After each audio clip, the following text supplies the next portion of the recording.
সবাইকে নমস্কার বন্ধুরা। আজকে এই পেয়ারা গাছটিকে রিপোর্ট করব। এটি ভিয়েনার পেয়ারা, সাইজ অনেক বড় হয়, পুরনো ভিডিওতে দেখিয়েছি, অবশ্যই দেখে থাকবেন আপনারা। এটি একটি পেয়ারার ওজন প্রায় 500 গ্রামের সমান হয়। এটিকে এই নতুন বড় টবে রিপোর্ট করব। আপনারা বছরে যে কোনো সময় রিপোর্ট করতে পারেন, শুধুমাত্র লক্ষ্য রাখবেন যাতে গাছের মূলটি কোনো ক্ষতিগ্রস্ত না হয়। এবং শীতকালীন সময়ে ওই নভেম্বর ডিসেম্বর মাসে যদি রিপোর্ট করেন, তখন কিছু মূল কেটে দিলেও গাছের কোনো ক্ষতি হবে না। এই জিনিসটা খেয়াল রাখবেন। আর সবসময় চেষ্টা করবেন মাটির টবে গাছ করতে। মাটির টবে আপনারা গাছ করলে যত খুশি জল দেন, গাছ মরবে না। কারণ মাটির টবে প্রচুর ছিদ্র থাকে, যেটি দিয়ে জল বায়ুর সাথে মিশে যায় এবং জলের পরিমাণ কমে যায়। প্লাস্টিকের টবে ভেবেচিন্তে জল দিতে হয়, কিন্তু মাটির টবে বেশি জল দিলেও গাছ নষ্ট হয় না। মাটির টবে আরেকটি সুবিধা হচ্ছে, নিচে আপনাকে ড্রেনেজ সিস্টেমের জন্য মাটি বা কুচি কিচ্ছু দিতে হয় না।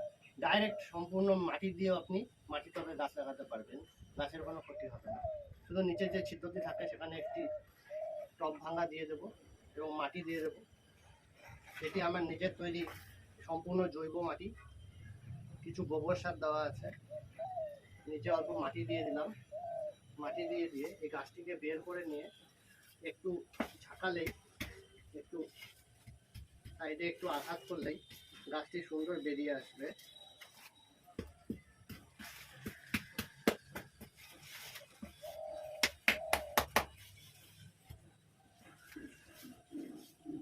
দেখুন কি সুন্দর গাছটি বেরিয়ে আসলো। গাছটিকে আমি এখন, যেহেতু শীতকাল নয় এবং মূলটা সম্পূর্ণ রূপে গাছটিতে আবদ্ধ হয়ে গেছে, তাই আমি এভাবে এটিকে এবার রিপোর্টিং করে দেব। একটি বড় টবে দিয়ে দিলাম। যদি শীতকাল হতো তাহলে আমি একটু মূল কেটে দিয়ে সাইড থেকে মাটি সরিয়ে দিতাম, কিন্তু এখন যেহেতু শীতকাল আসেনি এবং গাছটি সম্পূর্ণরূপে আবদ্ধ হয়ে গেছে এবং বর্ষার জল পেলে গাছটি বড় হবে, ঠিকভাবে বড় হতে পারছে না, তাই এখন সাইড দিয়ে মাটি দিয়ে দেবো। মাটি দিয়ে গাছটাকে পটিং করে দেবো। দেখতে পারলেন কত সহজভাবেই রিপোর্টিং করা যায় গাছ। আপনারাও এভাবে গাছ ছোট টব থেকে বড় টবে দেবেন।